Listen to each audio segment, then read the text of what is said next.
என்னங்க தீபாவளி வந்துருச்சு. இன்னைக்கு ஸ்வீட்ஸ் இல்ல, டைரக்டா பிரியாணி தான்.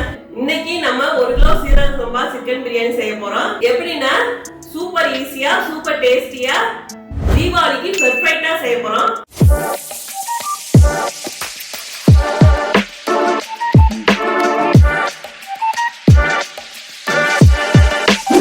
இந்த வீடியோவை கடைசி வரைக்கும் ஸ்கிப் பண்ணாம பாருங்க. கடைசியா நான் கொடுக்குற சீக்ரெட் டிப்ஸ் வந்து உங்க பிரியாணியை வேற லெவலுக்கு எடுத்துட்டு போகும். இப்போ வாங்க பிரியாணிக்கு தேவையான பொருட்கள்லாம் பார்த்துக்கலாம். இப்போ 1 கிலோ சீரக சம்பா அரிசி எடுத்து வச்சிருக்கோம். வெங்காயம் வந்து 4 பெரிய வெங்காயத்தை நீல வாக்கில் கட் பண்ணி வச்சிருக்கோம். 1.25 கிலோ சிக்கன் எடுத்து வச்சிருக்கோம். அதில் நான் மஞ்சத்தூள், மிளகாய்த்தூள், உப்பு எல்லாம் போட்டு நல்லா பெசரி வச்சிருக்கேன். இதில் வந்து 2 தக்காளி எடுத்து வச்சுருக்கோம், 1 லெமன் எடுத்து வச்சுருக்கோம், பிரியாணி இலை 2, ஸ்டார் பூ 2, ஏலக்காய் 2, ஜாதிபத்திரி 1, கிராம்பு 4, பட்டை 2, கல்பாசி கொஞ்சம் எடுத்து வச்சுருக்கேன். அடுத்து இதில் வந்து சின்ன வெங்காயம் 1 கைப்பிடி அளவும் கொஞ்சோண்டு மல்லித்தலையும் புதினா தலையும் சேர்த்து அரைச்சி வச்சுருக்கோம். அடுத்து 1 கைப்பிடி அளவு மல்லித்தலை, 1 கைப்பிடி அளவு புதினா தலை, இஞ்சி பூண்டு பேஸ்ட்டு ஒரு 3 டேபிள் ஸ்பூன், மிளகாய்த்தூள் காரத்துக்கு தகுந்த மாதிரி போட்டுக்கோங்க. அப்புறம் நம்ம 1 டேபிள் ஸ்பூன் பிரியாணி மசாலா எடுத்து வச்சுருக்கோம். இந்த பிரியாணி மசாலா வந்து நம்ம வீட்டிலே ரெடி பண்ணதுங்க. ஏற்கனவே நம்ம சேனலில் போட்டிருக்கோம். உங்களுக்கு தேவைன்னா மேலே லிங்க் கொடுக்குறோம், பார்த்துக்கோங்க. பிரியாணி செய்கிறதுக்கு முன்னாடி நம்ம தனாஸ் குக்கிங் சேனலை சப்ஸ்கிரைப் பண்ணாங்க, சப்ஸ்கிரைப் பண்ணிக்கோங்க. பக்கத்தில் இருக்க பெல் பட்டனையும் கிளிக் பண்ணிக்கோங்க. இப்போ வாங்க பிரியாணி எப்படி செய்கிறதுன்னு பார்க்கலாம்.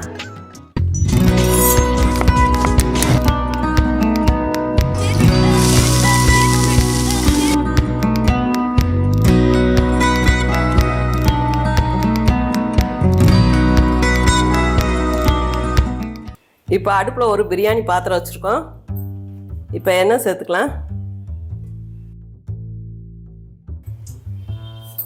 இது கூட நெய் சேர்த்துக்கலாம். எண்ணெய் நெய்யெல்லாம் உங்களுக்கு தேவையான அளவு சேர்த்துக்கோங்க. இப்போ எண்ணெயும் நெய்யும் நம்மளுக்கு காஞ்சிருச்சு. இந்த கரம் மசாலாவை போட்டுக்கலாம்.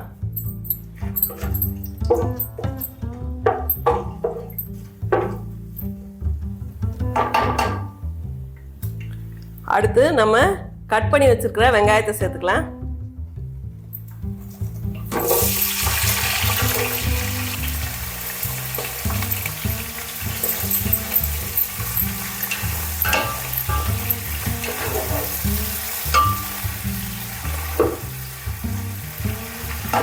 வெங்காயம் வதங்கி வர்றதுக்கு கொஞ்சம் உப்பு சேர்த்துக்கலாம். வெங்காயம் இந்த அளவுக்கு வதங்கும் போது புதினாவும் மல்லித்தலையும் போட்டுக்கலாங்க. அப்போதான் அந்த புதினா மல்லித்தலை வாசம் நம்மளுக்கு நல்லா இருக்கும்.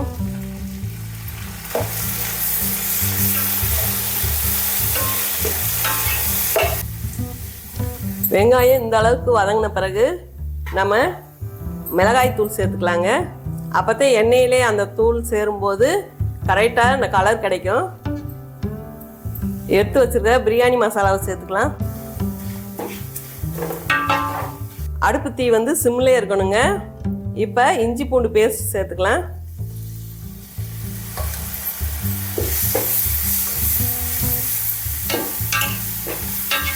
இஞ்சி பூண்டு பேஸ்ட்டு நல்லா பச்சை வாசனை போகிற வரைக்கும் வதக்கலாங்க.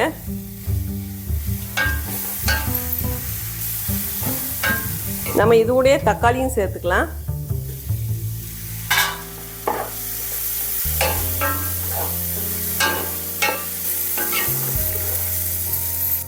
இப்போ இஞ்சி பூண்டு பேஸ்ட்டு வாடகை நல்லா போயிடுச்சு. அடுத்து நம்ம அரைச்சி வச்சுருக்கிற சின்ன வெங்காயம், மல்லித்தலை, புதினா தலை பேஸ்ட்டை சேர்த்துக்கலாங்க. இதோட பச்சை வாசனை போகிற வரைக்கும் நல்லா வதக்கலாம்.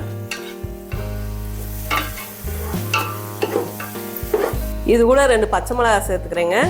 ஒரு ஃப்ளேவருக்காக தான், கட் பண்ணி போடக்கூடாது.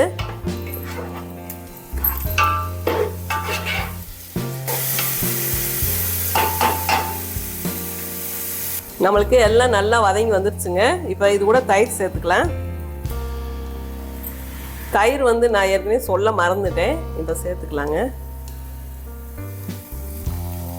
ஒரு 100 கிராம் தயிர் சேர்த்துக்கலாங்க.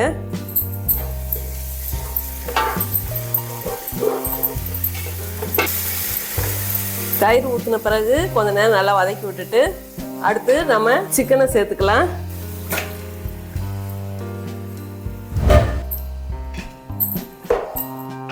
நான் சிக்கனில் ஏற்கனவே உப்பு போட்டிருக்கேன், தேவைன்னா போட்டுக்கலாங்க.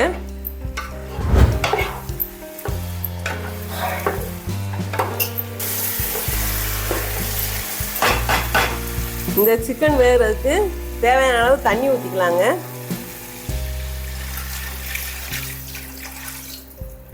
இந்த சிக்கன் வேக ஒரு அரை மணி நேரம் ஆகும். இப்போதே நம்ம வந்து அரிசியை ஊற வைக்கணும். அரிசி வந்து மினிமம் 20 நிமிஷத்துலேருந்து 30 நிமிஷம் ஊற வச்சா போதுங்க. இப்போ சிக்கன் வேகிறதுக்கு அரை மணி நேரம் ஆகும். இப்போ அரிசியை ஊற வச்சுக்கலாங்க. இப்போ நம்ம சிக்கனை வேக வச்சு அரை மணி நேரம் ஆயிடுச்சுங்க. சிக்கன் நல்லா வெந்துருச்சு.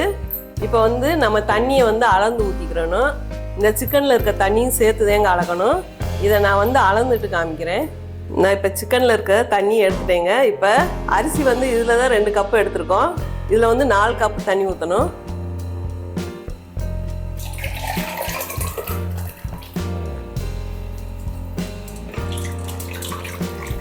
நான் வந்து அரிசி கழுவுன தண்ணி ஒரு அரை கப்பு ஊற்றிருக்கேங்க சேர்த்து. அப்போதான் நல்லா வாசமாகவும் இருக்கும். மொத்தம் 4 கப்பு ஊற்றியாச்சுங்க.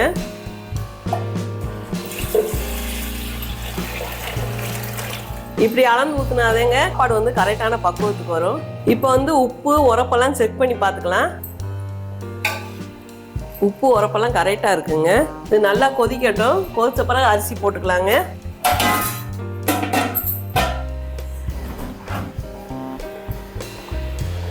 இப்போ 10 நிமிஷம் ஆயிடுச்சு. நல்லா கொதிச்சுக்கிட்டு இருக்கு. இன்னும் நல்லா தளதளன்னு கொதிச்ச பிறகு அரிசி போட்டுக்கலாங்க.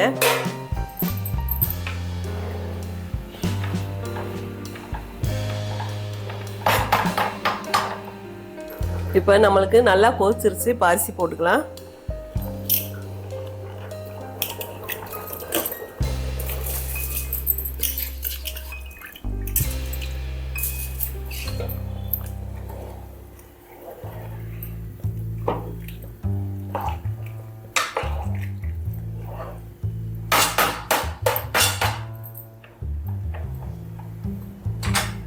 லேசாக மட்டும் மூடி வைப்போங்க, வேகட்டும். கடைசியாக ஒரு சீக்ரெட் டிப்ஸ் சொல்கிறேன்னு சொல்லியிருந்தேன் இல்லையா, இந்த லெமன் ஜூஸ் தேங்க. கடைசியாக லெமனை ஊற்றி 2 ஸ்பூன் நெய்யையும் ஊற்றிட்டு அப்படியே தம் போட்டு வச்சோம்னா ரெஸ்டாரண்ட் ஸ்டைலில் சூப்பராக இருக்கும். இதே மாதிரி உங்கள் வீட்லேயும் செஞ்சு பாருங்கள்.